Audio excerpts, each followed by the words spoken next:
I want to go ahead and bring in Tao Zhang. He's the founder and managing director of Dao Ventures. And I want to ask you how Huawei is bracing for the U.S. ban or dealing with it.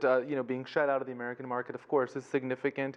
And we had the company's founder talking about restructuring and a, quote, iron army. He mentioned that the Iron Army in his recent interview with Bloomberg. I think he's more right? So he's more referring to the restructuring he needs to do faced with challenges from the U.S. side. And what would that restructuring look like? This is an adjustment to deal with the fact that it might be shut out of the U.S. market. Yeah, they're definitely having challenges in the consumer side of their business because the U.S. ban on some of the U.S. companies selling components and technologies to Huawei. So that's definitely we're going to have a significant material impact on their consumer business. Based on that, they need to figure out a new strategy, right? So international new strategy for Huawei itself. And in that regard, they need to restructure the current workforce in a way that will meet the new challenges. It's going to be an uphill battle. But last week, Huawei launched their own version of a mobile operating system called Harmony OS. So and that, to a great extent, speak to the new things or the new strategy they're embarking on.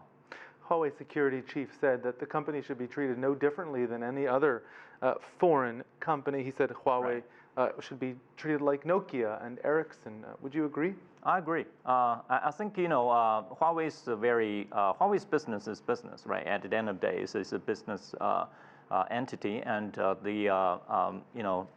from day one, right? They are trying to do business with odds stacked up against it. Huawei is not stranger to challenges, but at the same time, I think internationally it should be a level playing field. They should be treated the same as other technology giants from other parts of the world. Quite notably, Huawei has done a lot for America's rural communities. How might Trump's ban affect rural Americans?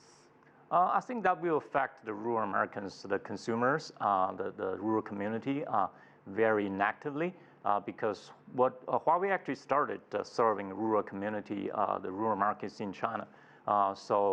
It's never been a darling of the Chinese government of industrial policy from day one. So they are very experienced at serving rural markets. Because their products low price, end-to-end, and also high quality. So it's a very good fit with the rural markets. And if Huawei is banned from serving, providing their products and services in the U.S. market, I think the rural markets they are serving would definitely be negatively impacted. Is Huawei being used as a pawn in the U.S.-China trade war, in your opinion? Yeah, I think to a great extent. So Huawei's, of course, the investigation on Huawei has started even before the U.S.-China trade war started. But I think, unfortunately, Huawei has been tangled, right, with the ongoing trade war between the U.S. and China. So to a great extent, it's been leveraged as a bargaining chip. All right, Tao Zhang, thank you so much for joining us. Thanks for having me.